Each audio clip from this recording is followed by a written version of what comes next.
You are watching Access LaPorte County Channel 97. Coming up next is the October 23rd meeting of the Michigan City Sanitary Board. You can find more information for this meeting at www.accesslaportecounty.org. Good afternoon, Michigan City, Indiana. So, thank you for coming to the Sanitary District Board meeting, Board of Commissioners regular meeting for Wednesday, October 23rd.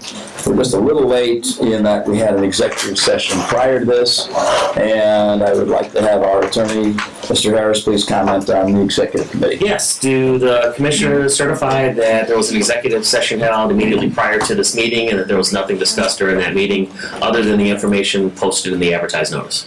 Thank you. Yep. So, and second is a roll call. Let the record state that we have a quorum with Mr. Sperling, Mr. Warner, myself, and since I'm vice chair, Ms. Simmons is ill today, so I'm filling in for her. And I know you're going to much prefer her, but I'll do my best. So, if you would, fellow commissioners, take a look at the minutes from the regular board meeting on September 25th. Make a motion to approve the minutes of the regular board meeting on September 25th, 2024. I will second that motion. Any further discussion? All in favor, signify by saying aye. Aye. Opposed? Motion passed. All right, before we go into the public comment section, I would like to have a recommendation from my fellow commissioners relative to how we actually manage the public comment. And because we will make sure that it's fair and it's concise and to the point. So is any thoughts from my fellow commissioners on relative to how we handle public comment? I move we keep the public comment to 3 minutes maximum. Per person. I'll second it. Moved and seconded. Any further discussion? I'd just make one other comment. I think the 3 minutes is a good suggestion. It's reasonable. Most boards do limit comments to 3 minutes. I would just ask that any member of the public, if this could be part of your motion, and we're not going to repeat it, but I'll go ahead and lay it out now, that they step up or at least stand up and state their name and their address, and also that they be respectful of the audience, staff members, and the board that's present, and please refrain from discussing any individual personnel matters. I will modify my motion for exactly as our attorney recommended. Thank you. Any other discussion? I'm going to suggest too that we actually do adopt a written policy. So if I will do that and have that ready for the board at the next meeting. Okay, we have a motion, a second. All in favor, signify by saying aye. Aye. Opposed? Motion passes. All right, let's move on to the public comment. Is anyone here for public comment? Councilman Przybylski. City Councilman Don Przybylski, and I have a question for the attorney. Where does Michigan City stand with the lawsuit with Long Beach? So it is still pending. I recently had a conference call with, we have special counsel that was assigned to represent the sanitary district in that case, and that's Kopka, Pincus, and Dolan is the name of the firm, and they've been handling it for some time. That's not a new development. But we had a conference call to discuss the status of the litigation and the potential of having a sit-down to discuss any resolution to the case. I explained that I was open to the idea, but that I have no authorization to settle the litigation in any way, and that we're going to continue to proceed moving forward with dispositive motions, and I think I gave an update on that at the last meeting. That deadline still has not come, so we're still working on getting the case dismissed. And typically, while the other side is familiar with the fact that you're trying to dismiss a case, they may make an invitation to try to resolve it. So that invitation has happened, but there has not been any settlement discussions. I don't have any settlement authority, so that's the reason why I have not sat down and tried to get it resolved. So that's where it stands. Okay, can I ask a question? So then, when they come back to you with an offer, then where do you take that offer to? Does it come back to the city council? Does it come back to the mayor? Does it come back to the sanitary district? Then who makes the final decision? From this perspective, from the litigation's perspective, as far as the sanitary district is concerned, it's the Board of Commissioners that it would come back to for them to make a decision on whether or not they want to resolve the case for the sanitary district to get out of the case. that's where it would, so I would, if I got a settlement offer, we would hold an executive session and discuss all those details. We get a recommendation from our manager, and then the board would review all the information in front of them and then make a decision and go from there. Okay. If there is a settlement demand made of the city, then that demand separately would go to the city executive, that'd be the mayor, and the mayor would likely present something to the council for approval. So two different demands, but on parallel tracks. So, If that makes sense. and if it did come to the city, would we be making a recommendation as the sanitary district board, or are we just totally out of it? No, we would still make recommendations because we're familiar and involved with all the facts associated with it, so we would still play a role from that perspective. Okay. Obviously, yes, there's a separation of entities, but at the same time, we're all doing work for the citizens of Yeah, Michigan City, and I suspect you would look for our input Yes. anyway, but as well as the council, right? Yes. Yeah, and then I just want to make sure that, I know there's some new board members that they know exactly that there's $500,000 looming out there that Long Beach owes the city of Michigan City for engineering costs that were done when they tried to apply for the sewer going down Lake Shore Drive. Okay. And I'm familiar with that too, and for example, if your concern is they would resolve the case and leave you hanging on the 500,000, that won't happen. Yeah. Okay. Thank you. Other public comment? Okay, so my name is Danielle C. Patterson, and I am a real estate broker for Coldwell Banker. I'm not representing the company this time. These two are my clients, buyers. Chris knows I went to talk with him about their situation, but I just want to know if there is something, like if you guys can help. They need a service, the water service for their new home that they just bought. And it turns out when they went to the water department, they were denied a service because of you guys, the sanitary department. There is a debt, $537.12, and this is from the previous owner. So what I found out is that the seller is not even the one who the name is on the service, if not the previous seller. I don't know if that makes sense, but I mean, somebody missed that and they just need a service. And then we are having asked that they need to pay for that. And for me, it's very unfair that they have to pay for the money that somebody else owes. The money should go, the debt should go by with the person, not with the property. When there is no lien or judgment recorded. Okay, because there was no lien, no judgment recorded on this, and that's why the title company couldn't find it. Now, the title company told me that they have been calling, they don't call on balances, they only call for if there is confirm the sewer system over there. If they have sewer service or they don't have it. That's all they call about. No about balances. Now, I call other title companies and they told me the same. They never call balances. The title company sent me a copy of the policy, and the policy talk about special assessments / sewer usage charges, if any, levied by the city / town of Michigan City. That's what they give to people, and they gave me that, so they copy. So just a clarifying question for me, and maybe you said it, but I didn't understand it. Was the name of the service with the bill owed in the last client's name? No, the previous one. So there was somebody in between? Yes. Okay. Somebody in between. So it was not even, this person named Michelle, that's not the one who sold the house to them. Okay. Is that a relative? Somebody told me that she was the grandma, but I don't know. That's what somebody told me. There was no service in between them. Yeah, I don't know. Correct. So between them or whatever. What I'm thinking is, every contractor go, when, if you don't pay a contractor, the contractor go to the recording office and record a lien, right? And they to get paid, most of them. And I called the recorder office, there was no lien whatsoever. And of course, I didn't think so because the title company planned the title work, and then they didn't find any lien or judgment. But again, this is the name doesn't even match the seller for the house.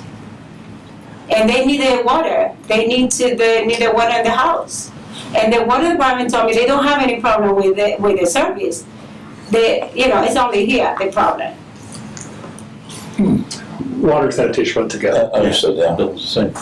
Yeah, so I guess this is a policy question relative to how we operate here. Correct. We operate that if there's a due bill that we don't And that discount is a bill, we don't.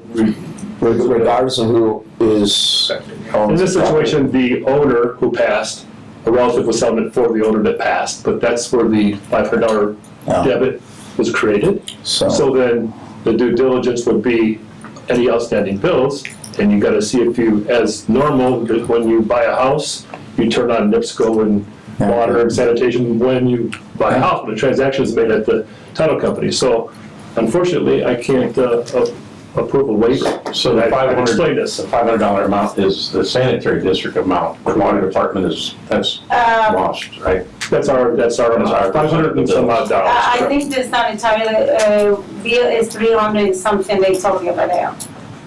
I don't see here, but I think 200 and something for the water and 290 something for the sanitation. okay.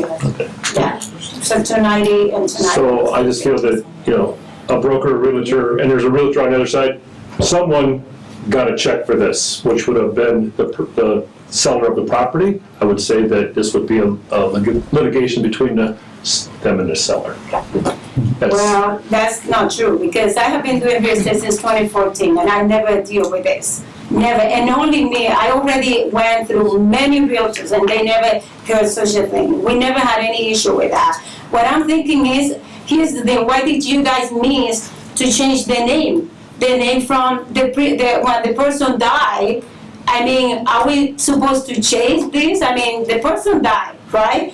And then you didn't even know that the seller doesn't even match the bill. I mean, I think that happens routinely, is Unless it's somebody passes away in the family and somebody else is living in the home. And then okay, it will be in the home, but then if there is a bill and they don't pay, why don't you put just a lien? And that way the title company take care of that. Because when they do the research, they take care of all the bills. Yeah. There were other bills that they took care of. Well, I appreciate you bringing this to our attention. I just, we're up on our, quote, 3 minutes. But I'm going to defer to our decision by our leader here, is be my suggestion. And if he feels that there's some need for some adjustment, he can bring it back to us if that's necessary or not. To me, it's pretty straightforward. Somebody created a bill, and it's not getting paid. So, and frankly, what happens is if it doesn't get paid, the rest of the consumers get paid. And this house Or was have to pay. going on tax sale on Wednesday, and the closing happened on Tuesday. Just so you have an idea. So, yeah. All right. I appreciate that. Thank you. Any other questions, commissioners? Any other public comment? Yes. I'm Rich Ostergren from Serenity Springs, and basically I was looking to try to finally find out some information on the retirement of our bond. Made several phone calls and for some reason just can't get, the date of the bond. If you'd like to come see me during normal business hours, I'd be glad to talk to you about it, but I don't have it. Yeah, we'll have to talk, yeah. Yeah, I don't have available what the. Could you call us or whatever, or let us know? You want us to come in, and you are who? He's I've come in a couple of times, and there was I guess. If I think you come in and ask for Mr. Yagelski, you'll be doing fine. Yes, Okay. give me a call, my phone number's on there, Okay. and I work with it. Okay. Thank you very much. Thank you. Thank you, Yes, Thank you. We'll talk. Yes. Okay, thank you. Any other public comment? Thank you. Any other public comment? Oh, excuse me. Good afternoon. Michael Bergerson. I represent Lakeshore Sewer LLC. Happy to report, since our last meeting, here at the sanitary district when there was generally a consensus that the board would allow the 5 homeowners that are on Lakeshore Drive to ultimately join the rest of the sewer district, essentially subject to the terms of a prior private sewer agreement, approval of plans and specifications, which are on file, of course, and have been with the board for quite some time. Happy to report that our office and the attorney's office have been working diligently towards that. I've submitted a private sewer agreement draft. Mr. Rags, who works with Mr. Harris, has gotten back to me. We're going to meet next Thursday in his office to try to iron out any final, just minor issues really in terms of getting this private sewer agreement done.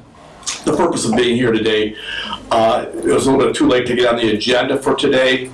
However, we'd like to be on the agenda for next month's meeting and to have some time set aside because we'll submit the agreement well in advance if that's for you to review. Oh, in case we had questions on the agreement, is that? That's right. And as well, we need that final approval, at least subject to the private sewer agreement going into effect so that we can go back to the town of Long Beach and then get the access to the roads that they've already, essentially promised to us without, seeing something. And they said, go to the district first, get your plans approved, then we'll talk about these roads, etc.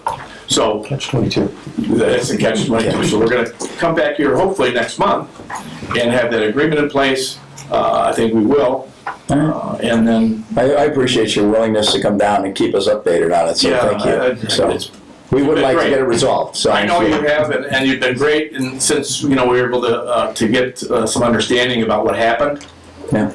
And my clients are still doing the monthly haulers or weekly haulers. It's not a long-term solution, and they want to keep pushing it. Sure, yeah, we get it. But thank you so much. Thank you. Can we get on the agenda for the Lakeshore Sewer? And I know it'll be in the minutes, the Highway 12 relief sewer is moving along too. Yes. So in conjunction with that, it's all good. To use a sanitary district term, things are flowing the right way.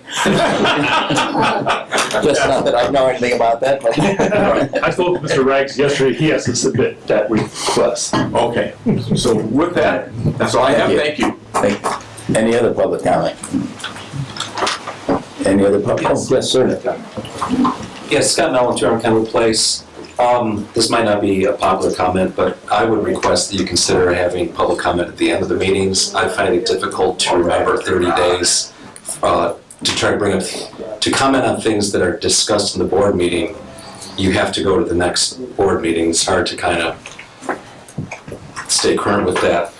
Or alternatively, you allow public comment per item, like many of the other boards do, as a consideration. And we're having a big, refuse is under sanitation, is that correct? I get a little fuzzy, because we have so many different divisions in this town. As you know, we're redoing the refuse ordinances, there's a lot of scuttlebutt about it. Just a couple of quick comments on that. In the past, we had an inspector who would make citations if people had excess garbage or garbage in the yard or so forth. So my understanding that we've sort of gotten away from that, and that's led to much larger collections and so forth. That's leading to a whole new refuse ordinance. I would suggest we get back to warnings and citations to get people back in compliance with the garbage. Also, before we go through a whole new ordinance, which is up for, second or third reading, they go after the low-hanging fruit. It's turned out in public, in county council and workshops that we're picking up for some large apartment complexes, which makes no sense, never has, never should have happened. I don't care what happened in the past, but that's low-hanging fruit we can go after. I mean, if it's a multi-unit apartment complex or condo complex, that's private service. It should be on the people. And same thing with businesses. There's a small restaurant that I'm familiar with that has 5 or 6 of our garbage cans. Why are we picking up restaurant waste? That, again, shouldn't be part of the municipal waste. So we hear a lot of consternation about all the stuff that people are throwing away, and there's some truth to that. But let's go after the stuff that is clear and obvious before we shake it up for the residents of Michigan City. Yard waste, I know that's been modified now. I understand we're going to possibly 3 32-gallon barrels, which I find more appropriate. I can tell you right now, my 2 neighbors, one person has 3 out with a pile of loose leaves, and the lady across the street who's in her 80s has 5. 3 is much better than 1. I think it's a step in the right direction. I was going to suggest 4. And final thing is, at the end of the day, garbage has to get picked up. If we have such rigorous rules, we end up with illegal dumping, or people just don't know what to do. Not everybody, we talk about a central location at central services with maybe large landscaping blocks with 3 bins, white goods, wood and so forth. I think that's a good furniture, give people an option besides just taking to the curb, but that wouldn't work for so many people. Again, my 85-year-old neighbor, my 78-year-old neighbors, I can't haul furniture to a central location. But at least that would be a step in the right direction for the people who could, which goes to construction debris. Construction debris has never been allowed in the municipal waste stream. So again, instead of changing the whole ordinance, let's get to citations or warning citations and put it on the people. If the city has to pick up construction debris, that's sort of like when you have to cut their grass. They get charged for it. And it's normally more than you would pay a private hauler, so it's a disincentive. And the last thing, I don't know what happened, but in the fall cleanup, I put out 2 items about the size of these chairs that didn't get picked up. I don't understand what happened. They've been sitting there for 2 weeks. Two Friday pickups have gone by, the garbage men haven't taken it. It was out the night before day 1 of spring clean or fall cleanup. They weren't picked up. And I'm stymied. I'm like, what am I supposed to do? What am I supposed to do? My neighbor's brush pile got picked up, but not my 2 chairs. Thank you. So we have had some discussion on this, but if you could respond to what you think is appropriate. I will, actually. One, if you just give us your address right afterwards, we'll make sure that gets picked up. Number 2 is we are having a council workshop on the 28th, which will be next Tuesday. Yes, it was canceled for this evening. I'm sorry? Yes, it was supposed to be tonight. It was supposed to be tonight, but we couldn't all fit it in. So the council workshop next Tuesday, 5:30 in the council chambers, and that will be it's either council chambers or the EOC room, but that'll be to talk about all those topics, and we have plans for every one of those. So in those are the ordinances put in place by the city council, correct? That's what it's the city council's workshop. That's what I said. That's right. So it's, well, first I appreciate the comment because I think it's good for us to have the public discourse on this. We could consider moving the public comment back and forth. I want to have some further discussion with my fellow commissioners about that. It's always a balance in terms of if the meeting goes on until 9 or 10 o'clock at night, if you get it all split, or that you feel you got your comments in too late before any action was taken. So if you do it to the end of the meeting, then nobody might have heard your concern until after the fact. And then, I think the effort here, though I'm relatively new here, is to try to get the public comment on the front end. So if we did want to make an exception to put it on the agenda, we could. I think it gives us more flexibility, but I want to talk to my fellow commissioners about that first. So it's really, I'll wait till Linda gets back as our chairman. Scott, I think the basis has been we publish the agenda beforehand for all the residents to be able to see. So you know what items are going to be on there. You can comment about those and throw your opinion out beforehand, because after that happens, we go down the agenda and we act on everything. Then we get to public comment, you're stuck. We already acted on stuff. So that's why at least for me, and I'd like to see us stay at the beginning. Everybody look at the agenda and say, oh man, they're talking about this item. I want to bring that up. That's it. But 6 to 1, half a dozen the other. I like it at the beginning, but all the other boards I want it's at the end. So. Or per item. Or per item. I appreciate you coming. I think those were some logical arguments. I know some of them have been discussed here, but that's why you have public workshops in the first place, to try to get the best decisions. So thank you. In my history with other boards in other towns has been, if you do it per item, you're here till 9 o'clock at night every night. That's something I don't want to do.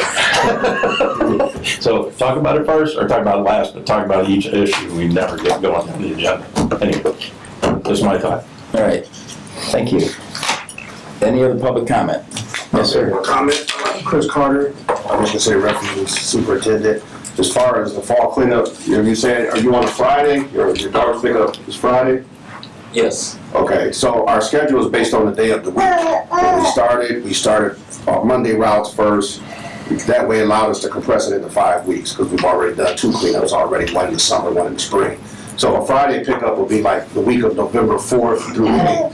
I thought I was zone 1 or 2. Yeah, I know we did, that's how we did it in the past, but because we got so much other stuff going on, we tried to compress it into a schedule of 5 weeks, so we did it based on per day. I also meant to reference my comment that I think Sanitation Department does a great job, quite honestly. I meant to include that in my... Yeah, and we gotta get better with trying to get out to the public to communicate what the schedule is. And it's probably a change again next year, but that is our schedule. We'll be there in that week to clean that area up. And you're not gonna butter them up to come early and pick up your All right, any other public comment? Yes, sir. Yes, sir.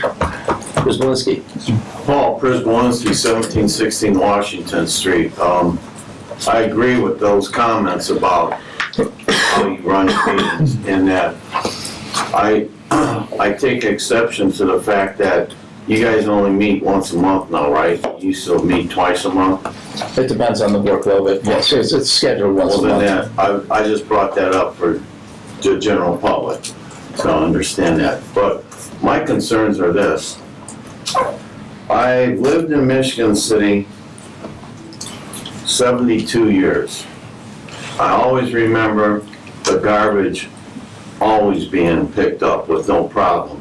And that's when and I remember when they used to pick it up twice a week, and it was no problem. My concerns are this. I'm paying my levy. I'm also paying a levy to the solid waste district of the county.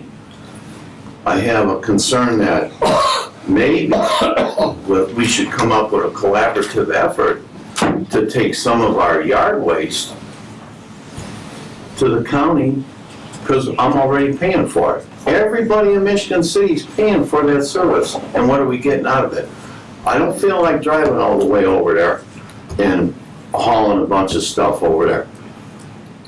But I also think that the board should take under consideration of making all their trucks back-end loaders, so that these guys that are picking up the yard waste are not picking up 32-gallon cans.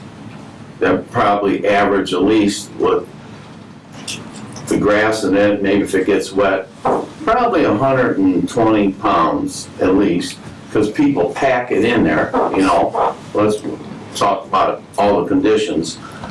Is that you could get loaders and make it specifically for picking up the yard waste. I don't know how efficient, that would probably make it faster, and I just think that we need to look at it in a different perspective of what we've been doing, because what we've been doing isn't working now. We have to think outside of the box. I don't think it's a big, the cost factor versus the efficiency level, it would be a neutral payout. And also, all of a sudden, this year, we have a problem with our garbage. And I'm not blaming the refuse department, I'm not blaming the sanitary district, because there's enough blame to go around on this issue, that the inspection department have let people get away with throwing their stuff out consistently and going, getting it and picking it up consistently. And I'm not picking on any one group of people, but I'm saying that there needs to be looking at when you can put stuff out and keeping the city clean. Like, you can't throw stuff out on holidays. You have to keep it in the back of the house. You don't throw it in the front of the house. You don't evict somebody and throw all their stuff out on the front yard on Barker Ave or on Washington Street or anywhere in town. But my concern is this. We gotta think outside the box. I don't know, my past 3 minutes, but what I'm getting at is this. Just give me, you know, I didn't come down here to... I'm listening, so let's just move along, please, yes. Ask you guys that we take a step back and look at this as a collaborative effort to solve the problem. I know that your refuge rates were going through the roof because of what was going on with people gutting whole houses and throwing it out in the yard. I ran into 2 or 3 of them myself. So what I'm looking at is that when we have this workshop, is that everybody's gotta say, we can't put the blame on Mr. Carter, we can't, but there is a lot of things going on, as what was talked about, commercial. Yes. Commercial issues that should be rectified, but no way should I think anybody should be charged for a container. If they have a house and they're a residential house and they have 4 kids and they need 3 containers, those containers were bought with riverboat money, and that's what that was here for. So, is to do. thank you. Let me interrupt Alright. this. It's just a few things in the range. Because I really do think this is a good discussion for the workshop. And I know that, we have new leadership here who has been paying attention to this, and we are trying to do the best, and make the best decisions financially for the benefit of our residents here. And also to make sure that we have good employees that feel safe and are compensated appropriately. So that's what we're trying to say. So I think the workshop is a great place to have that discussion, and because we're not in a position to make some decisions here today on those points. I understand it, that's why it's public comment. Yes, thank you. And that, I want to reiterate some of the comments that I made at the council meeting. But also, I'd like to make one more comment to the board, is that we used to get, not too long ago, we used to get, a resident could get 2 special pickups a year, besides the spring and fall cleanup. So what I'm trying to figure out is what the heck happened in 10 months from last year to this year? Yeah, well, What happened? Well, again, We found that we are $6 million budget difference than last year, the year before. That's what happened. We're much lower now. Well, Because the income's not coming in like it used to. are you talking about the general tax levy? Overall, I'm talking about city budgets. Well, let's that's just it to me, is that the controller's office We're made mistakes. done with public All right? comment. We have a workshop coming up. Thank you. Any other public comment? Any other public comment? I'll go again. The public comment, I'd like to ask for suspension of the regular order so that we can open. So let me end public comment first, so. Okay. Hearing no other interest for public comment, we're going to close the public comment. Thank you for your participation. Mr. Yagowski, you have the floor. Thank you very much. Sorry to interrupt. I would like to suspend the normal order of business so that we can open bids ahead of time so these gentlemen can The working guys. So, consensus on that? Yep, I'll move for that. Yeah, okay, good to go. Thank you. The very first one I have is request with quotes. This is from last month. It's a carryover, but this was the stormwater trench drain replacement at Lakeshore Drive and Prospect Lane. I've only had one rebid on this, and we offered both bidders. I spoke with the other bidder who does not want to rebid, but this was because of utilizing used equipment, which is the drains that are in place now. They're going to take them out and reuse them. So the bid that I have in hand is for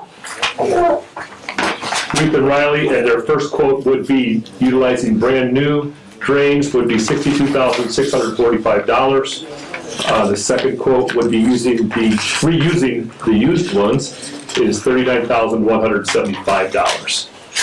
My recommendation is to give this to our attorney to review and then come up with a decision at that point. Good. So moved. Yeah, so moved. Thank you. Thanks, Chris. All right. Now, item number 5, approval of rescheduling the regular board meeting. Nope, sorry, the rest of it, we have Excuse me. two more sets of bids, excuse me. Thank you. I thought. The next one will be the 2024 fall biosolids disposal. This is taking our biosolids from our plant to the farm field, and that's kind of, it has to be trucked there, it has to be done in a certain amount of time. So I have 2 bids.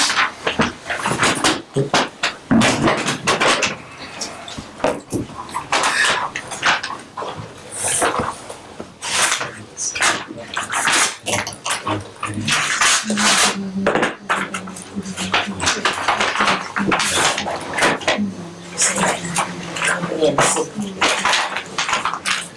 The first bid is from E.G. Marshall Incorporated, and their bid is $70,400. $70,400. Can you indicate on the record the city and state they're from? I'm sorry? The city and state that the bid. Oh, I apologize. Yep. This would be, they are residing at 1351 Joliet Road, P.O. Box 242, Valparaiso, Indiana 46385.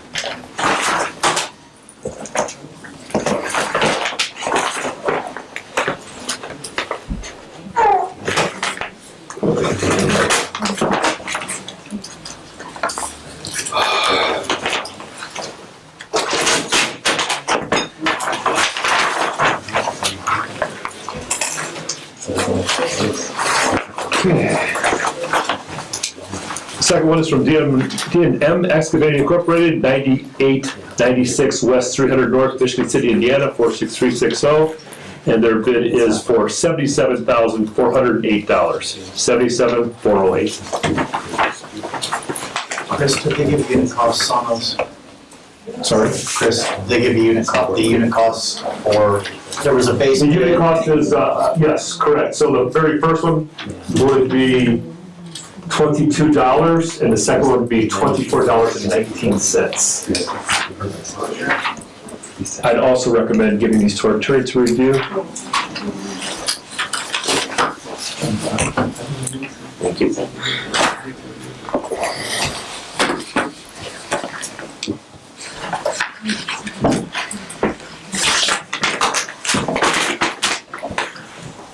Next would be the MCASE project with the annexation on Highway 20.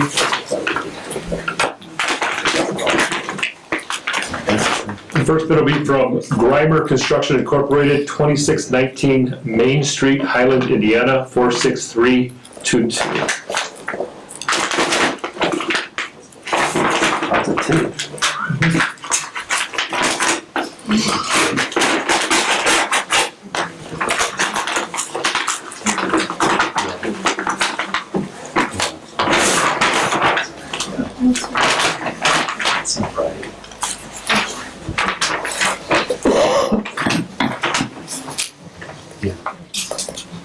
Their bid for the project is $2,368,100. Again, $2,368,180.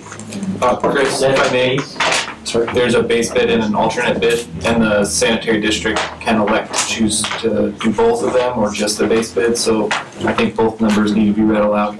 Got it, okay. The base bid, the alternative base bid would be $435,818. $435,818. That first number with the alternate? Sorry. First number is the alternate. Oh.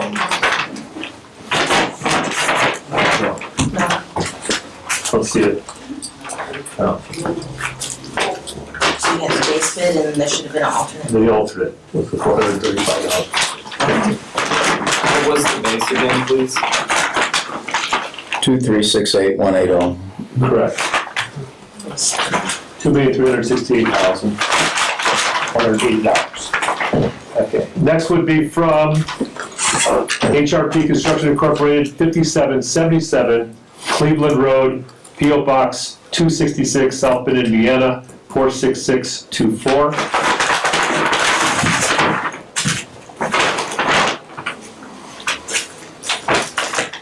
The total base bid cost for the project would be $1,792,000 and no cents. $1,792,000 and no cents.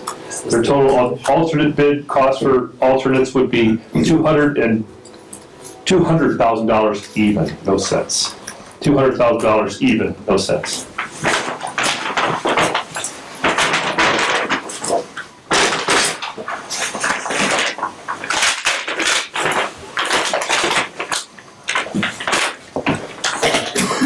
Next will be Reed Bradley Construction, P.O. Box 1828, Newport, Indiana 46352.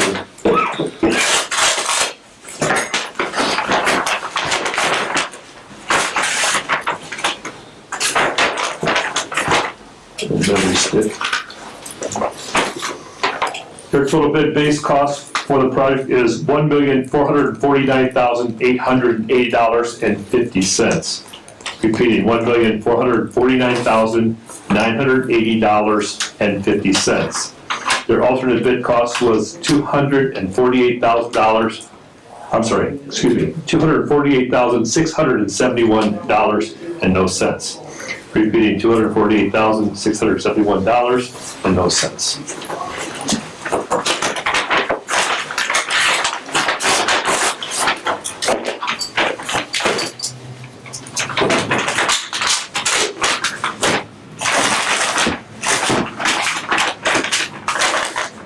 Next would be G.E. Marshall, 1351 Joliet Road, P.O. Box 242, Valparaiso, Indiana, 46385.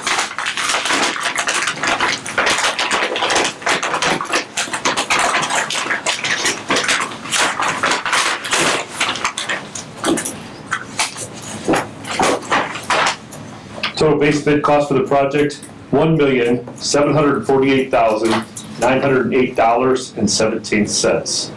Repeating, $1,748,908.17. Their alternate bid cost for alternates is $361,478.72. Repeating, $361,478.72.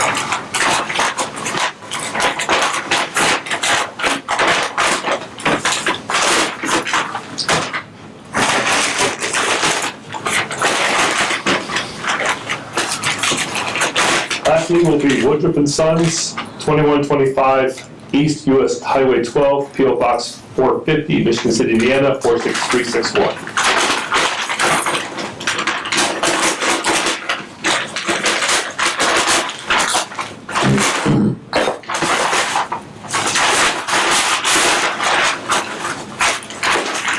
Their total bid cost for the project, $1,521,434.88. Repeating, $1,521,434.88. Their total alternate bid cost for alternates would be $261,309.35. Repeating, $261,309.35. Was there anybody else that would like to present a bid? For a penny less than read. Well, thank you. So you're going to refer those to our attorney, To our council? and then you'll come back at a recommendation future date, right? Thank you all for attending. Thank you. Have a good day.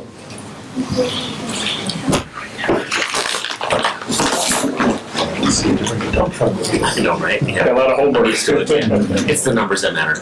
Yeah, well, and the compliance with the bid, right? Yes, no. All right, anything else, Chris? I request to go back to normal business. Okay. So, item 5, approval of rescheduling the board meetings in November, December holidays.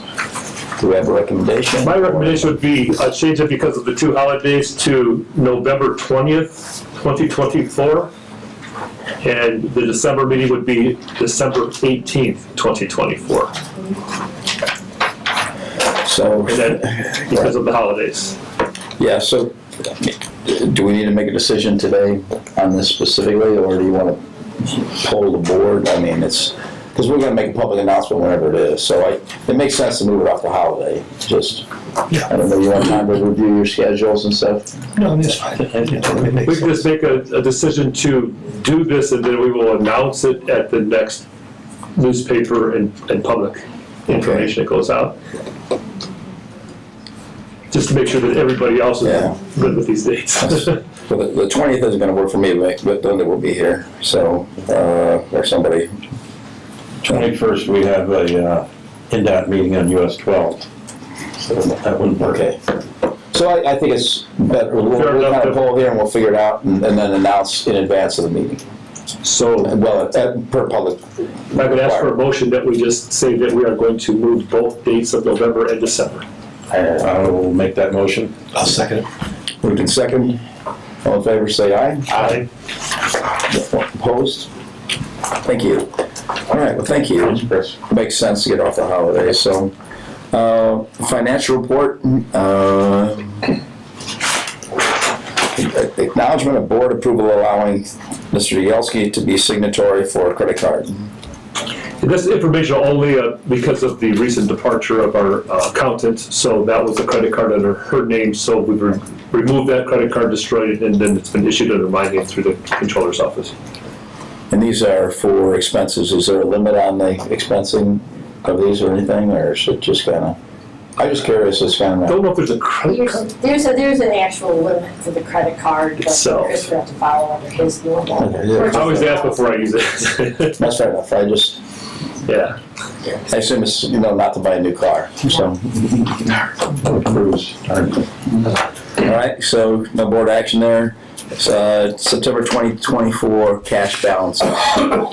Correct, I already verified through Marilyn Wall, our city controller of the city of Michigan City, and our sanitary district operating account that I've given a copy to everyone here, $1,825,940.76.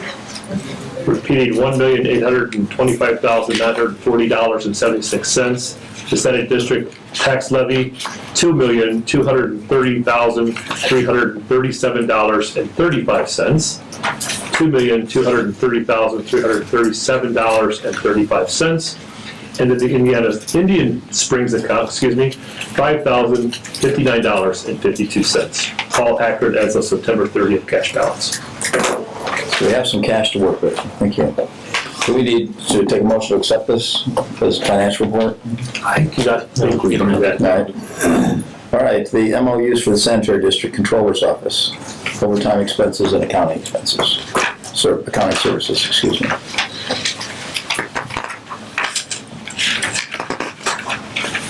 Okay. So the MOUs, the first one being, and this is, you have a copy of this in your records also, this is to, the MOU to add $10,000 annually to the controller's office. The city will pay the $10,000 for city on a basis of each year commencing in 2025. And you have the whole description in front of you as far as the MOU with the city. We also agreed to pay $83,201.87 to the city each year commencing in 2025 to help defray the city's general fund and assist in funding salaries of the mayor, city controller, deputy city controller, administrative assistant, human resources department.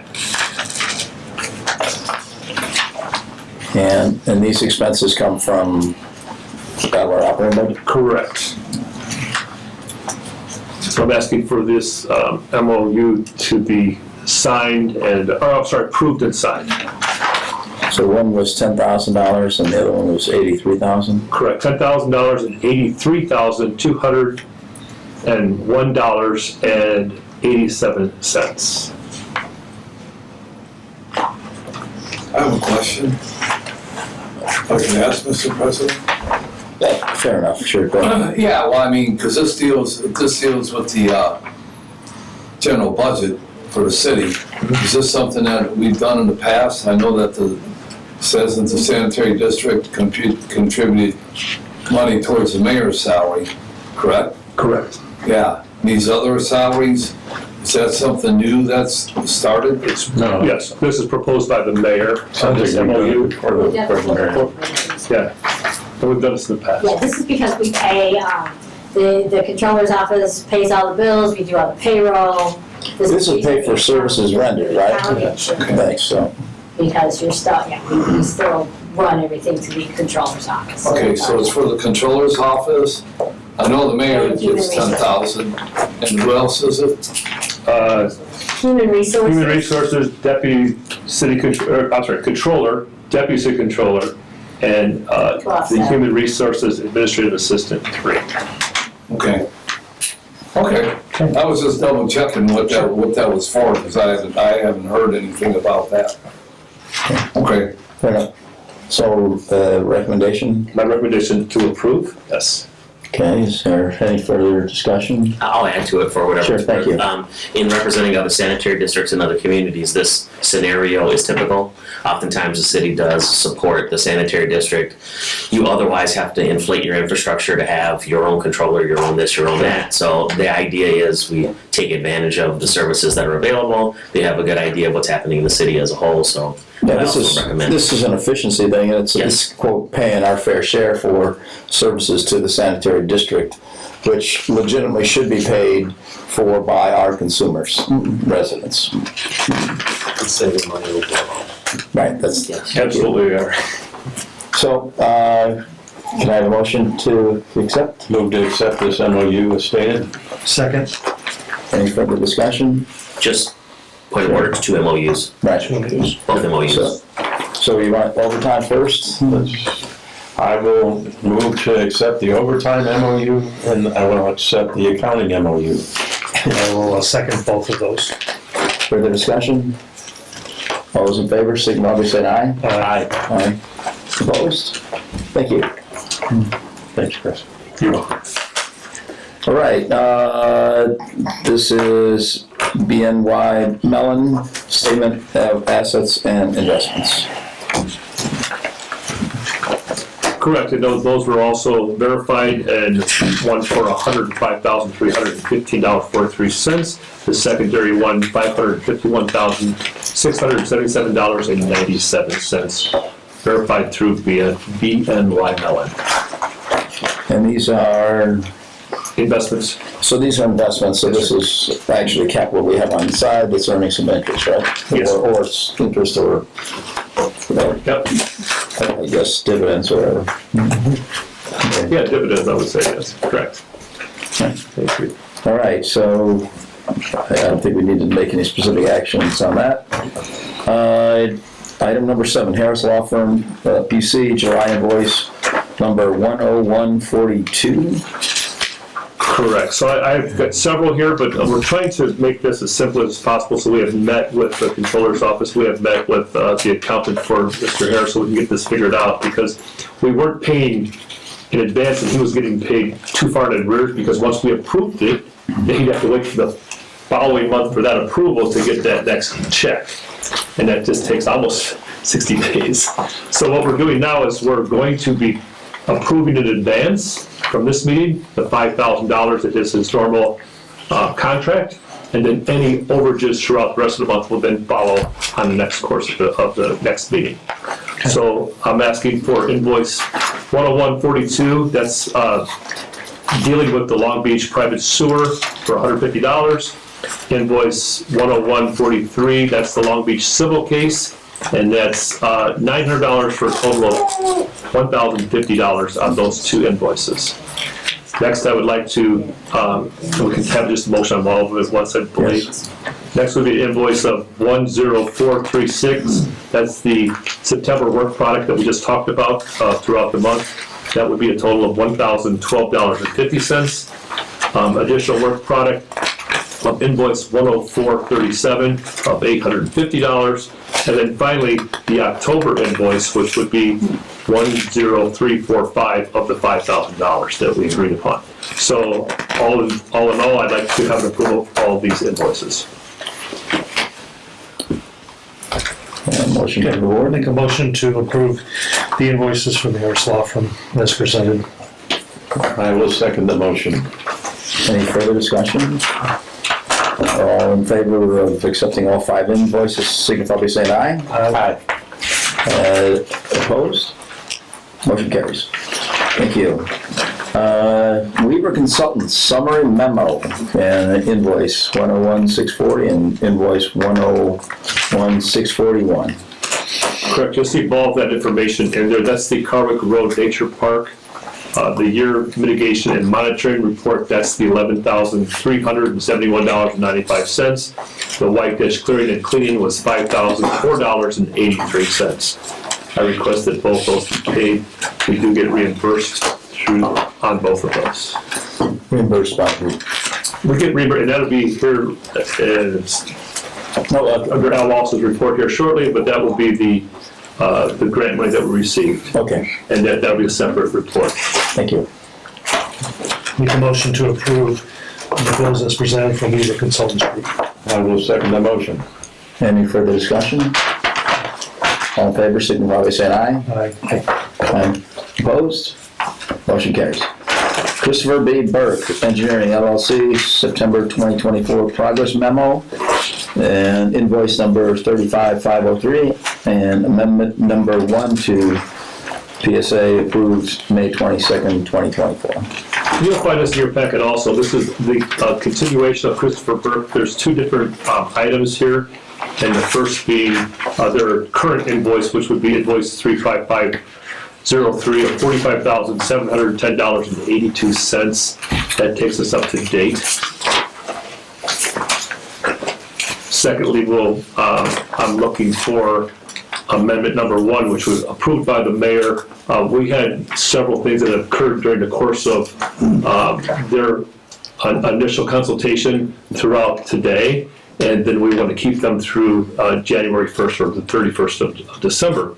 In doing so, we have lost several employees here and several signers, and then of course we need them to help us do our daily activities.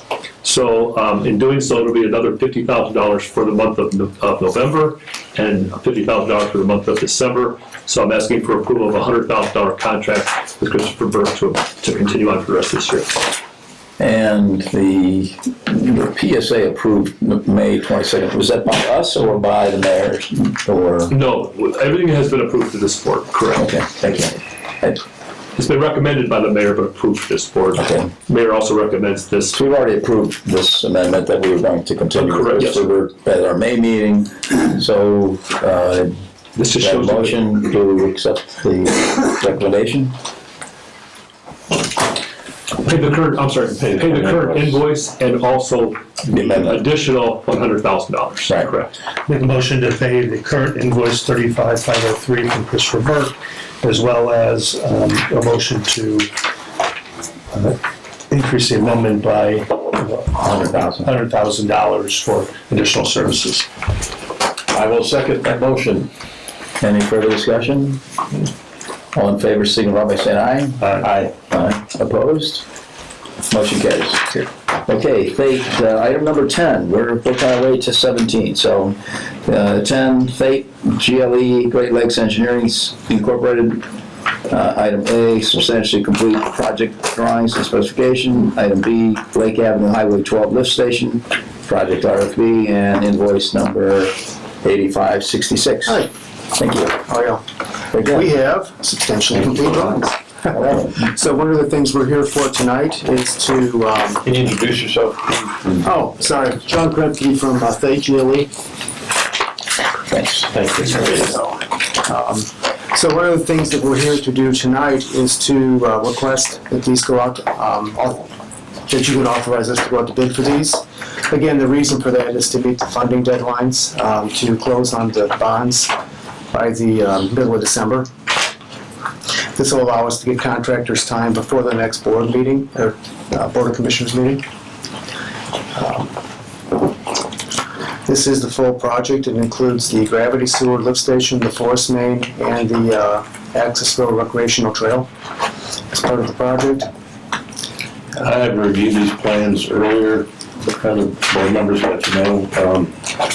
Skylar York and I have gone over these too. We talked about trail locations and things, and John has addressed all of that. The plans look really good, and I think we're ready to go. I recommend moving on this and get this job bid. Is there a second for that? A second. Any further discussion? It looks very detailed, just scanning over here, and I'm just impressed that you and Skylar have gone over it in detail, and it certainly makes me feel comfortable. Yeah. And your presentation here is helpful, even at previous board meetings also. So I must add that Hal Wallace from Christopher Burke has diligently been working on this full time himself. So. Yeah. He's got a lot of history here too, right? Yes, absolutely. Yeah. So it should be a good plan now. Let's get it executed, right? So he doesn't mean you're old. Yeah. All right. So we have a motion and a second. Any further discussion? All in favor, signify by saying aye. Aye. Saying aye.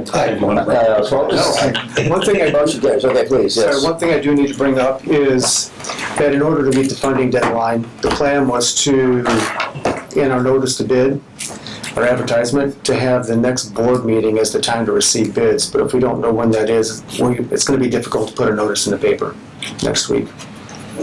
So, I think we can figure out before you need to publish what date works for all of you. Okay. I think we roughly have an idea of when it'll be. yeah, it'll be in that range. It's in that Sure, range. it's your point for publication, it's gotta be on it. We need to get it in the paper. Yeah. So if we circulate an email internally, looking over, yeah, so that we can pick a date, then I think he'll be on track. Yeah, because our plan is the first notice will be next Wednesday.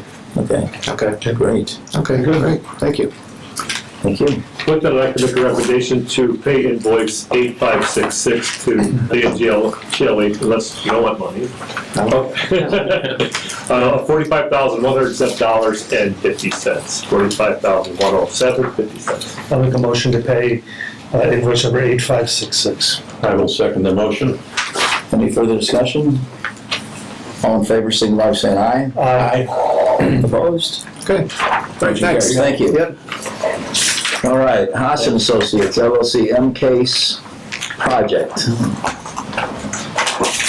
And invoice number 202-3349-08. As earlier, we've just opened the bids for those. That's the M-Case project that we just discussed. So with that, underneath their invoice, which is the M-Case invoice of 202-3349-08, the amount of $14,885.09, $14,885.09. I'd like to recommend to pay that invoice. I'd like to make a motion to approve to pay the invoice 202-3349-08 from Haas and Associates. I will second the motion. Any further discussion? All in favor, signify by saying aye. Aye. Sorry. All right, opposed? Motion carries. All right, Michigan City Sanitary District staff monthly reports. Those were all in your township peruse, and get any questions on those, I'll be glad. Any highlights from yourself? We have a couple of highlights, of course, that we work out throughout the year, and again, we have a great team that's working on everything. We are recently going to be moving the refuge department here to our department, sanitation. So they are currently over on Kentucky Street. We're going to move them into with our facility over here at the collections. They'll be housed there, and we're all going to work together. And the biggest portion that we're doing this is because of the CNG gas station. Excuse me just a minute, could we hold things down just a little? Thank you. Go ahead. With the CNG stations that are here, that's where they fill up their trucks. Oh, geez. So, yeah, of course, yeah. It has to be filled every day. Correct, Right. every day. So the back and forth thing will stop. They will be housed here. Chris has decided his team, and then we're going to also utilize the Seneca property. It's to the east of us, and that's exactly what we're going to do with their trucks. So we'll put in stations there, and they can put their heaters on their trucks to keep the batteries and oil warm throughout the winter. So everything's going to work out good, and putting them all housed in one location. Right. Makes a lot of sense, at least the way you're describing it, so. All right, any further discussion relative to the staff reports? Item number 13, approve and allow revenue and tax levy claims for payment, revised version. So, this is one for sanitary district operation of, I took away the front file, $350,300.15. And I guess I'll just note that I believe that comes out of the sanitary district operating account, which we have 1.8259407.76 in it. Yep. So $350,000 out of the 1,000,008 will actually be able to cover the bill. So, and then I'll run down the rest. Is the sanitary district tax, $102,758.75, and in that account we have $2,230,337.35. So no problem there. And then the total claims are for $453,058.90. So can I have a recommendation from Mr. Yagelski? I recommend that we pay. Thank you. I will move that we pay. I'll second for claims. Moving in second. Any further discussion? All in favor, signify by saying aye. Aye. Motion carries. Claims approved. Thank you. Well, I didn't ask if there were any dissent votes. Some of those. Okay. So, full business, U.S. Department of Interior, U.S. Geological Survey, joint funding agreement for Trail Creek stream gauge. Yes, good afternoon, Commissioners. This is related to, in the stream of Trail Creek, there are 2 stream gauges installed and managed by the USGS. One is on Springland Avenue, where Trail Creek crosses under Springland, near Potawatomi Park Golf Course over there. The second is at the mouth of the harbor. The gauge at the mouth of the harbor is fully funded by the USGS. The gauge on Springland is a joint funding effort primarily through the Sanitary District and some funding from the USGS as well. So this agreement goes back to 2006 when that gauge was upgraded to include additional data. So we're continuously with this gauge getting data of water flow of Trail Creek under the bridge. So we get volume, we get gauge height of the stream. There's also some water quality data. And what we can then do is compare precipitation onto the watershed and how that impacts how quickly the stream rises and falls. So it's critical information that we'll be using moving forward as we look at floodplain definition in Michigan City, as we're going to look at improvements to the wastewater treatment plant. We may have to use that gauge data to kind of make sure we're staying out of the floodplain. So it's very useful data, and we would recommend continuing this partnership with the USGS. Some of the data goes back to early 1990s, so it's a very valuable data set for us, and we want to keep getting that data as we move forward. Alan, is this gauge mounted on the Springland Ave Bridge? It's south of that a little bit. There's mounting structures. You drive across the bridge. If you look to the south, you can, it may be mounted on the bridge. It's been a while since I looked at it, but it's on the south side of the bridge there. They recently put that fish ladder there, I think. So I think the gauge is mounted on the bridge, yes. So, again, I didn't see that, but the approximate cost or estimated cost for this? Yes, the breakdown would be the Sanitary District annual cost is $15,310, and the USGS contribution for this one is $3,400. And then the gauge at the harbor, the full cost of that is borne by the USGS. And then this would potentially come out of the Stormwater Operating Fund, not the money from the ratepayers for the Sanitary District operating. Okay. And Mr. Yagelski, a recommendation here? Yes. My recommendation is to move forward, absolutely. All right, and we get a motion to that effect? Put a motion to continue to pay the U.S. Department of Interior for their statistics. I will second the $15,310 from our agency. Any further discussion? All those in favor signify by saying aye. Aye. Opposed? Motion carries. Thank you. White ditch clearing certificate of completion. That sounds like a good thing. Yes, so we might need some legal counsel advice on this. In years past, in about 2022 timeframe, the Sanitary District was successful in applying for some stormwater grants.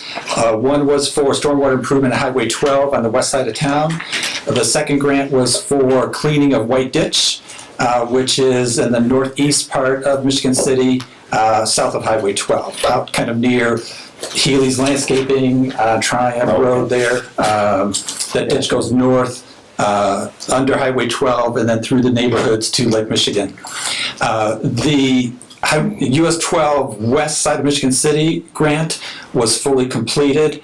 Current staff at the time completed the paperwork, which included certified payrolls from the contractor, completion that all construction was done per the conditions of the grant, submitted certification of completion to the state, and the state reimbursed all funds to the district. So that grant was closed out 100%. Over the summer, the Indiana Finance Authority issued an email to the district kind of reminding us that there were 2 grants that were moving forward. One was closed out. The second grant, White Ditch, final paperwork was not submitted to the state. So we're able to contact HRP to get certified payroll. We submitted the required documents to the IFA. We got those in before the deadline, and they've confirmed via email that they're sending a reimbursement to the district for $120,452 to reimburse for the district's part of that grant. One thing they did require, though, is we included in your board packet the certificate of final completion, approval and acceptance of the work. HRP submitted that document on April 26th, 2023. HRP signed it. They brought it to the board at the May 24th, 2023 meeting. In the minutes, the document, the board approved substantiation of final completion for this project. However, the signed form by the board at that time was never submitted. So the Indiana Finance Authority is just requesting that the board submit a final signed version of the completion. So I'm not sure, the board has already approved a motion, April 26, 23, and I don't know if the board would need to issue a second motion so current members can sign it. Can I ask a couple questions? Yes. Is that okay? Yeah, please. Okay, was the signed version of this from back in April like in a file somewhere and just not submitted, or did it not ever get signed? Do we not know? We searched records and could not find a signed version of the agreement. Okay, but to the best of your recollection, it was approved though? That's right here. Yes, the board minutes, and John Gorsica, district engineer, confirmed at the time in his monthly report to the board that the project was complete. Based on that information, April 26th last year, the board approved the completion. And we still have copies of the certified payrolls at the Davis-Bacon wages and all that That was all submitted and accepted by the IFA. Then if it meets the board approval and it's recommended by our manager, you would be approving and ratifying this. Now, the only thing I would have a question about is whether or not on the certification that we're going to be sending in, right, because IFA wants this sent in, whether or not we need to reflect the date it's signed now and then include effective and date it back to April or not. So I have a question about form. I don't want IFA can be particular about that, right? But the motion that you make will be for approval and ratification, so it'll cover the period of time. I just don't know what they want to see when they read it. I mean, we had that letter from John Gorsica, the acceptance of completion back in April of last year. Could he date it, this form with that same date? We could do that. Yeah. Okay, I think I can ask John if he's willing to do that, just have him come in here tomorrow and sign that. And if for some reason you can't do that, you can have approved, use today's date, and ratified to April, whatever, and it should satisfy IFA. I just want you to have it in the format you need it, so they don't kick it back. Yeah. And we did provide to the IFA, to get to this point, a copy of John's report from April 2023, the board minutes from April 2023 as well. So we'll make sure we amend that as noted. And then Chris and Linda and Rachel can sign it with today's date or tomorrow's date, basically. Okay. So a motion relative to the ratification? So I'll make a motion to approve and ratify the White Ditch Clearing Certificate of Completion dated back to April of 26 or 23. Right, correct. Exactly. I will second that. All right, any further discussion? All in favor, signify by saying aye. Aye. Opposed? Motion carries. I would like to point out the value of having accurate minutes, by the way, so. That's right. It's a big plus, so thank you very much for your good work. Let's move on to, we are new business, fall 20. Oh, I'm still under old business, I apologize. Oh, excuse me. Minutes. Yeah. Oh. You send an email to John. Okay. Okay. This is the lift station.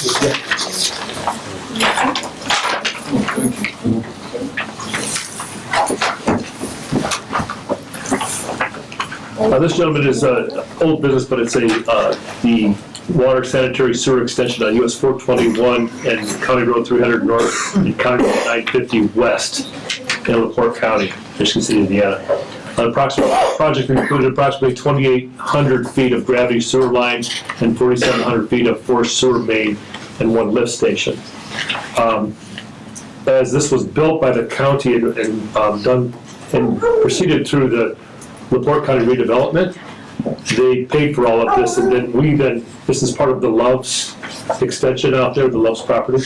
So we then would take this lift station that was built for us, so that, and then we would take over and then run it from that point forward. They'd sign over, we accept it. So they asked me to accept it. Prior to accepting it, I wanted to inspect it, so we had it inspected by our staff. Our staff, as you can see, through our engineer and through our maintenance, found numerous issues with the lift station. At that point, I decided that I would not proceed any further with signing off, contact our attorney, of course, and then we had independent engineer through Christopher Burke actually look at it, and they came up with the same conclusions. So at this point, we then asked Mr. Harris to officially send a letter to Mitch Bishop of LaPorte County, who's running the project, that we would not accept at this point. So it is turned over to them, and they are going to address the issues, and we'll go from here. So I just wanted to bring it to your attention that this is pending. So a related, maybe not directly, the issue is annexation? No, the issue is... No, I understand the quality of the work. Okay. I'm asking the broader question relative to more or less us taking over the system, and it's still The system connects to our system, so this lift station connects to a flow meter that would be on 950, which is Cleveland. This is our, so is this located within the city, or is it located? It is in the county. It's in the county. That's why they built it, so then we just would adopt just the lift station. I understand. So, couple of issues. One of the issues was, that came into question was a generator, because we would need a generator at that location in case of emergencies, so that Love's could continue operation. That was never put in writing, so I don't have any documentation to that agreement. So that's kind of started the conversation, and then of course the inspections were after that. So then it goes from that lift station to a flow meter, which is located in our property, which is Cleveland and 400. Just north of 94. Within our city, just north of 94. I understand. And then to us. Yeah, my broader question was the annexation stuff, which has been up and down at different points in time. So I just want to make sure that we're in line with whatever the current policy of the city is relative to this, and particularly if we're going to be accepting responsibility for operation. So, could you seek that clarification, or is that something you want us to do? Or? Well, I think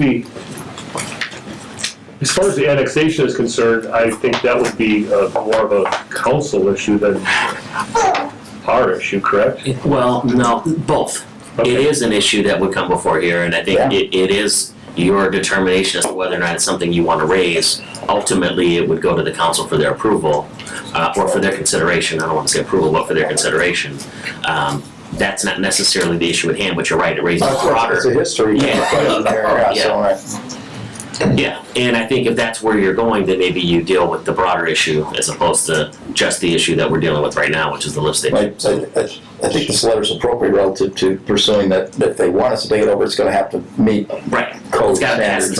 Right. So then the secondary issue is the other one. So Chris and Jewel, my understanding is that the county was supposed to be bringing a truck over, pumping out the wet well the lift station pumps are in, and then delivering that by tank to the district here to measure and to get the amount that they owe us every time they need to do that until we accept a lift station. Correct. But that's not what's happened, correct? they've turned the power on the lift station and are actually operating the lift station now. Correct. That's correct. However, I recently found out that we are getting credit for this in a sense, because whatever the water distribution is for our water department, we're using that number to bill sanitation, so.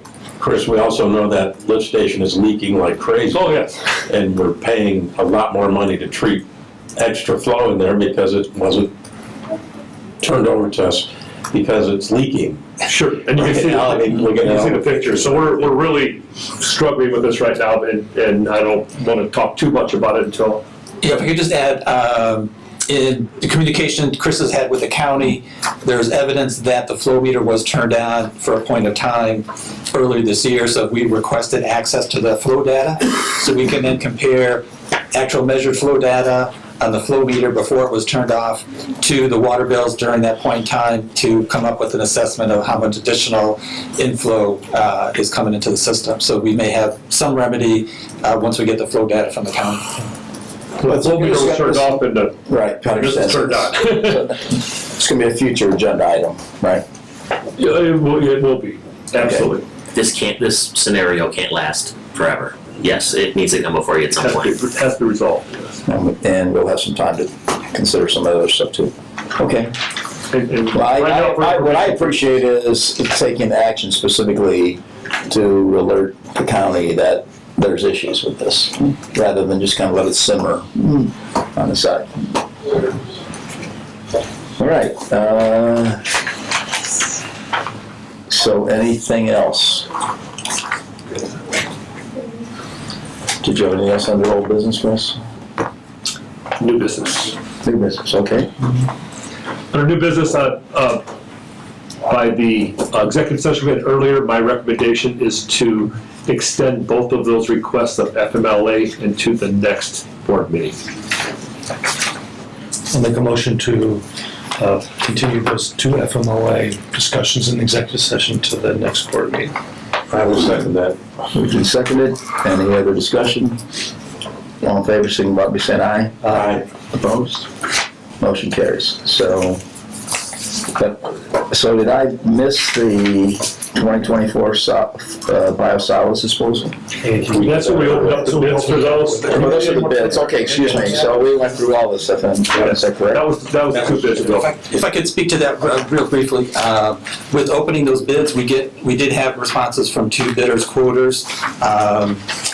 Due to the nature of the time in the season, we're under some time deadlines to get the biosolids to the farmer field.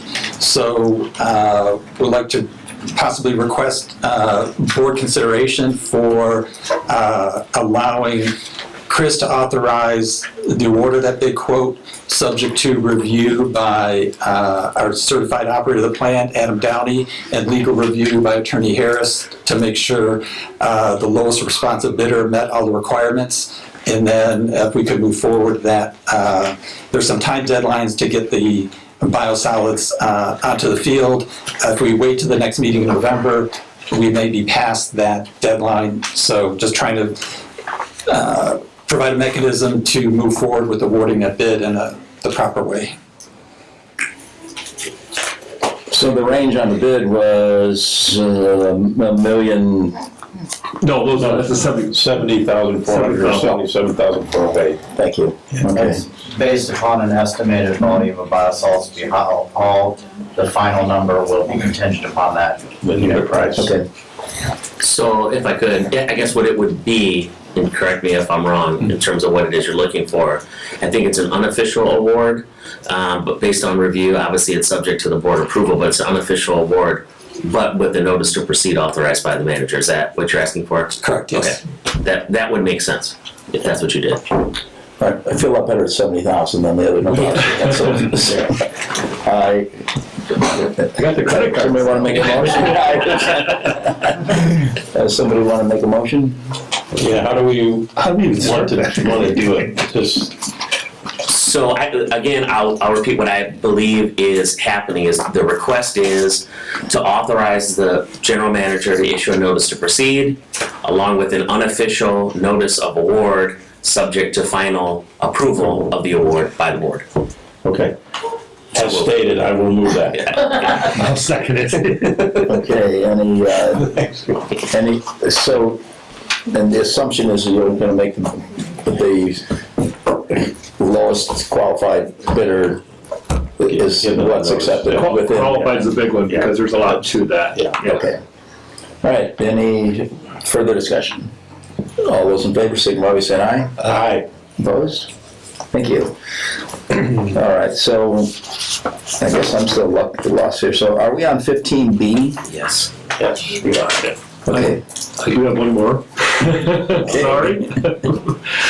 This is something new, but we are proposing, the mayor's office is proposing also a restructuring of our finance department. As we all know, we have lost the majority of our finance department here, and the controller's office has taken over those responsibilities and has done an excellent job working round the clock. But as part of this, as you will see the job descriptions there, we're asking for a new financial team, and you'll find in your reports 2 new job descriptions needing approval. And the first is the accounting administrator for an amount of $25.50 per hour. They will report to the deputy city controller. The second position is the customer service representative that will be reporting to the newly created position of the accounting administrator. And then then they'll hire also 2 customer service reps at $20 to $22.56 per hour for a total of 3 people. And those are all positions, Chris, that will be here? No, so these positions will be, the finance team will be housed at City Hall. They can create a better control mechanism for training, but also to work coincidentally with the controller's office and the deputy controllers. So they are our financiers, and it works out better that way. They're housed at that location instead of housed here. Just logistic-wise, it makes a lot more sense.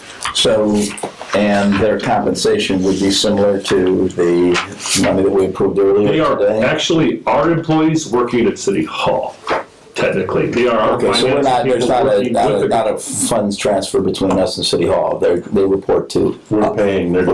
Yeah, exactly right. So, Exactly and right. if you become dissatisfied with their work, you have an avenue to. We have an avenue, correct. Okay. Yes, we sure do. All right.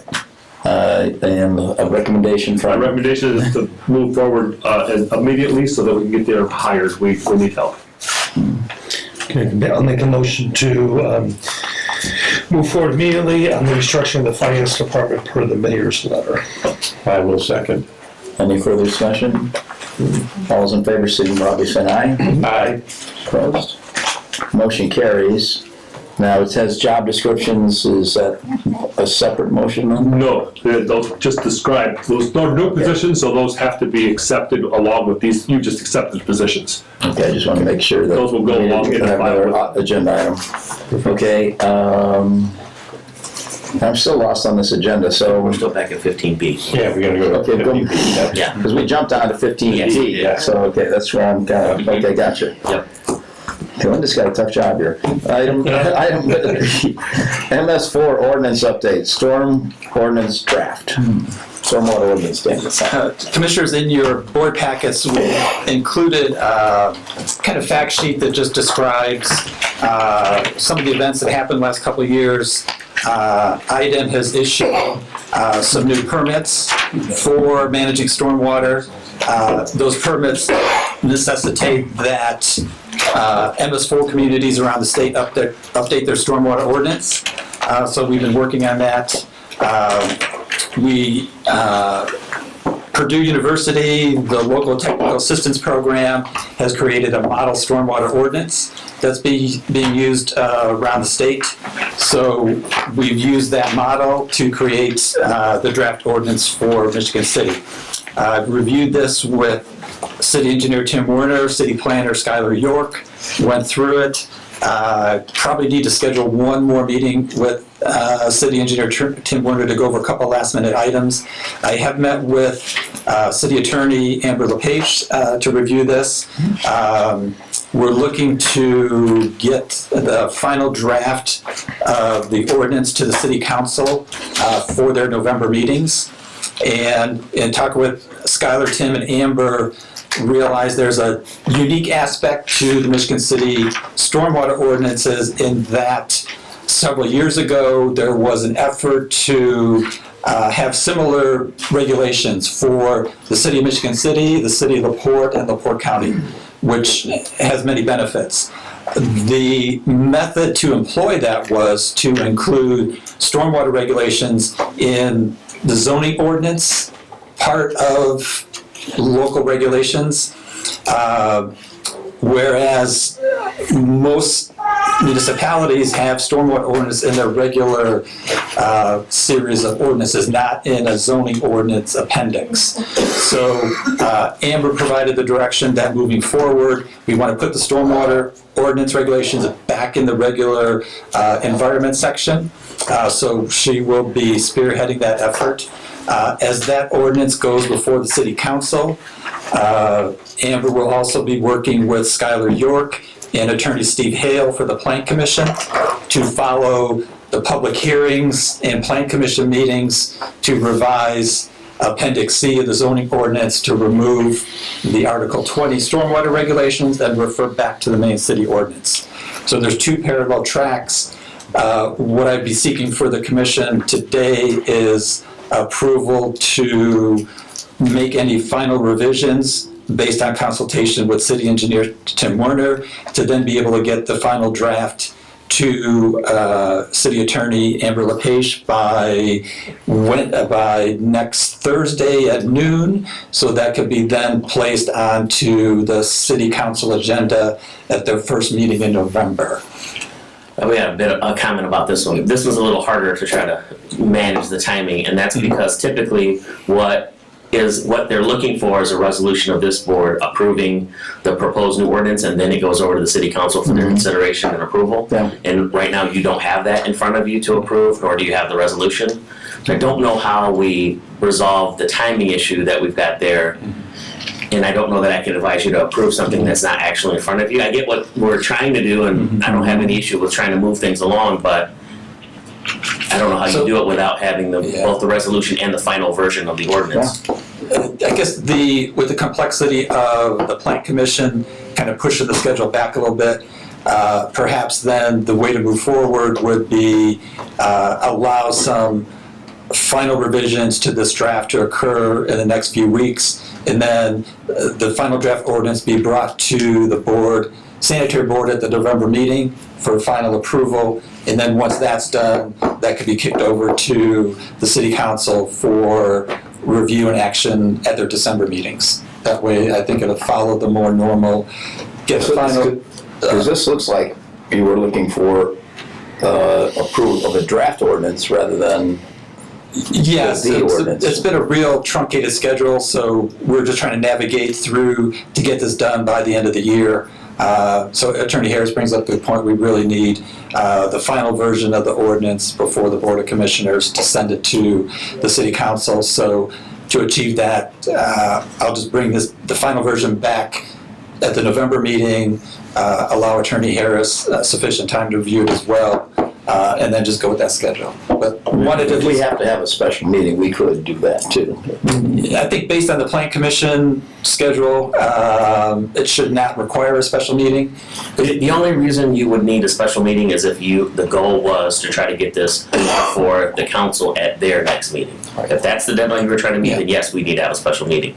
But I think we're hearing that they can get in December, we can do it in November. It sounds like everything will be fine. And IDEM's been good to work with. We've been providing periodic updates, especially now with the nuance of the Plan Commission involvement. We'll update IDEM with that and identify.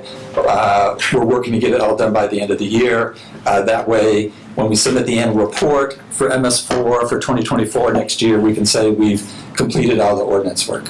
So and a question about the ordinance itself. Is there any revenue provisions in the ordinance? The revenue provisions would be, and we discussed this with City Planner Skylar York, establishing a fee for review of stormwater drainage plans. Because right now, as developers come into the city, if they're disturbing more than 1 acre of land, they have to abide by IDEM, construction stormwater general permits. For the developer to get that permit, they have to submit that plan to the city for local review. So then that takes local review time by the sanitary district. And what other communities have been doing is including a fee. It could be based on acreage size. The more acreage, the more complex the plan, the more complex the time.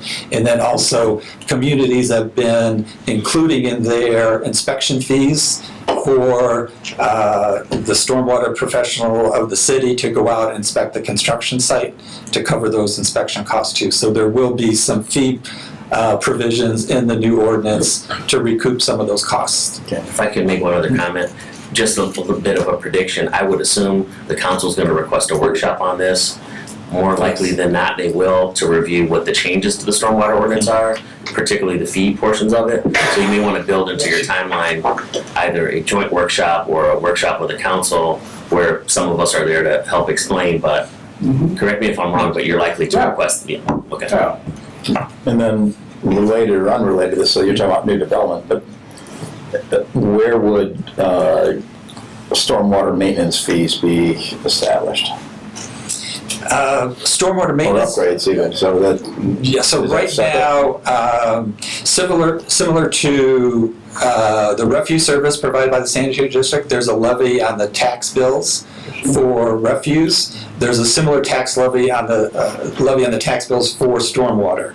So there are funds every year generated from property taxes that go into a storm operating fund, and some of those funds are available to use for stormwater improvements. Okay.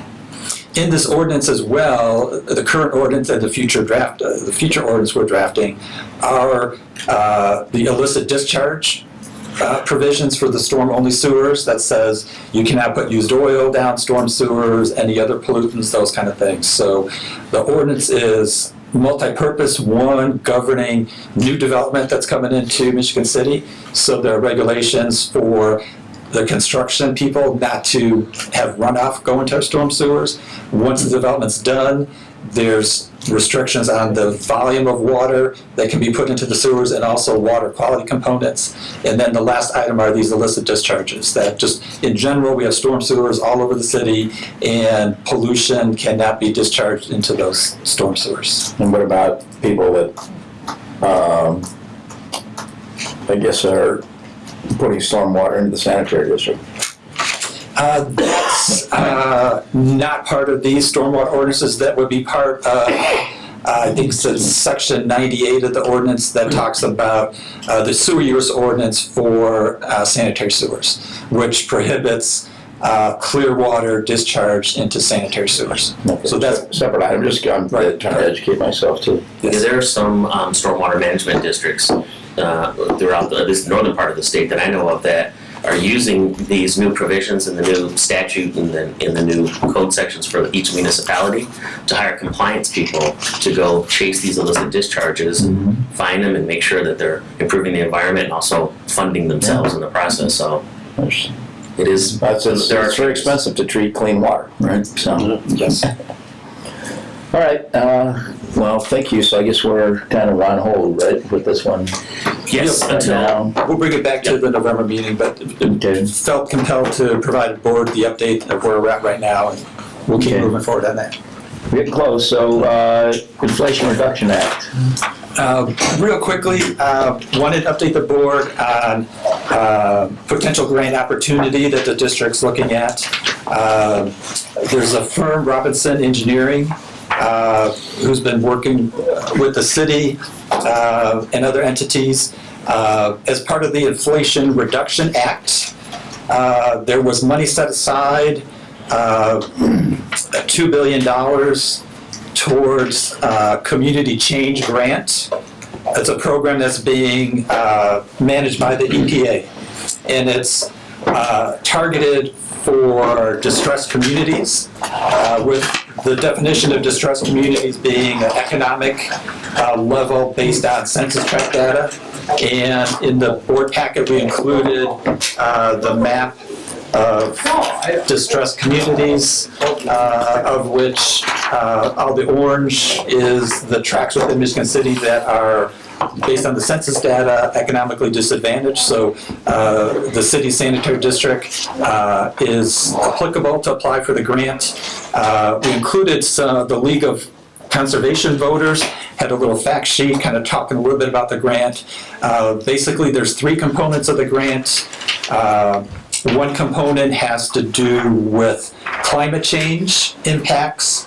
An applicable climate change component would be trail extensions. As we talked about the US 12 force main project that's going along the railroad bed here, that will have a trail component to it. We're proposing for this community change grant, extending that trail north of Highway 12. That way, the neighborhood here adjacent to Blue Chip would have pedestrian bike traffic from the Union Street neighborhood to the new trail on the railroad from the Highway 12 project, across Highway 12, and then all the way to Lake Michigan. So we're proposing that potential trail component. For pollution reduction, available projects would be sewer extension. So the board had previously talked about the Carroll Avenue Sewer Extension Project that's been engineered by Haas, designed, ready to go to bids. It's around $1 million budget for that project, which we don't have funds for. Those funds would be applicable to include in this grant. We also have stormwater separation would be a pollution reduction approvable project. So we have the Lafayette Barker Sewer Project that ends right up here on 8th Street, 1 block from Trail Creek. It's not connected to the creek right now, so potentially we'll ask for funds to connect that last manhole to Trail Creek, and then also some funds to do some sewer separation projects. So to apply for the grant, there has to be a minimum grant request of $10 million, a maximum grant request of $20 million. There's no local matching funds involved. And nationwide, they're looking at the $2 billion roughly in grants to about 150 awards. So potentially there may be about $13 million for each award in that system. So we've another requirement of the grant is the local government entity has to work with a nonprofit to show partnerships for this community change. And we've been recommended to work with the Economic Development Corporation of Michigan City as our partner to check that box off in the grant. So we'll be have to enter into an MOU with them potentially at some point. So we're pretty excited about this. Commissioner Werner has brought up the fact that when we looked at the plan improvements, there was little planning in place for sewer lining. Sewer lining is another pollution reduction measure, so we're including about $5 million in sewer lining of the old sewers. We went to Tony Basil, our GIS person here, and he's already put a map together of lining potentially about 50,000 lineal feet of pipe with the funds. So does our video thing we approved last time have anything to do with this one? Yes. Well, it will be. Okay, just curious. We'll be using that for other sewer maintenance opportunities, but the history of videotaping that we've done with our video truck shows the root infiltration at laterals, and we have the records of where private laterals have that problem. So this just seems like a great opportunity to address several longstanding problems with some money only available recently through that Inflation Reduction Act via this EPA Community Change Grant. So there's a deadline of late November for the grant submittal, so we'll be bringing a further update to you at the November meeting. You, as Christopher Berg, is pursuing the grant. Actually, Robinson Engineering is doing much of the legwork. However, for them to flesh out all the details, we're providing the backup data they need to show, okay, here's where a trail segment may be, here's where sewer lining may be, here's where sewer separating is going to be, because then they've got to look at the census tracts to document the economic level of those individuals. Plus, for sewer separation, we've already identified the number of households that can be taken off combined sewers to separated sewers to give us the strongest grant possible. With the Carroll Ave sewer extension on Carroll and Michigan Boulevard there could be a possibility of a community garden component in the grassed area where Cheney Run used to be. Because empowering local communities with change and engaging in that way, that's another way to kind of strengthen the grant. So we're looking to include as many of those other components to hopefully give us the best shot at getting. If we are successful in the grant, we would have 3 years to complete all the projects. A lot of the engineering's been done already for the project we're proposing, and the sewer lining would be basically a contracted out operation. We would get bids for per foot of inspection, cleaning, lining, a complete project. So we're pretty excited about the grant. 10 to 20 million bucks is nothing to sneeze at. That's great. Yeah. Sure, yeah. Now, that grass area you're talking about, the Cheney Run from Michigan Boulevard to Carroll Ave, is that Michigan City area schools property? Is it sanitary district? Is it Michigan City? Do you know offhand? I don't know offhand. I'll take a look at Part of it it, tomorrow. I should say, the rest of it belongs to the school system. That's what I thought. Okay. Well, thank you. Very thorough. Thank you. Appreciate it. Thank you, It's Al. exciting. All right, back to the agenda. I think I'm at new business item E. Did I mess something up? No, I think we're there, yeah. I think we covered it. The only thing I have to add is, as you just mentioned, the SL RAT, we have received it. It's behind Mr. Harrison. If you want to take a look at it at the end of the meeting, you're more than welcome to, but that's the new system. Oh, this is the fancy stuff we were just talking about here. Yeah. Very cool. So can we play with it or not? Sure, you can throw it around. You do it outside. I hear it blowing this out. All right, so, okay. Anything else to come before the commission? It's a long meeting. I think we got a lot done. Appreciate everybody's hard work on this, and I'm excited to see so many good things moving forward. Really appreciate our city council members coming down to participate also. It's a valuable for all of us to try to maintain high levels of communication. So, thank you very much. Can I have a motion to adjourn? I'll make a motion to adjourn the October 23rd meeting of the Michigan City Sanitary District. I will second that motion. We're adjourned. Thank you. And hopefully you'll have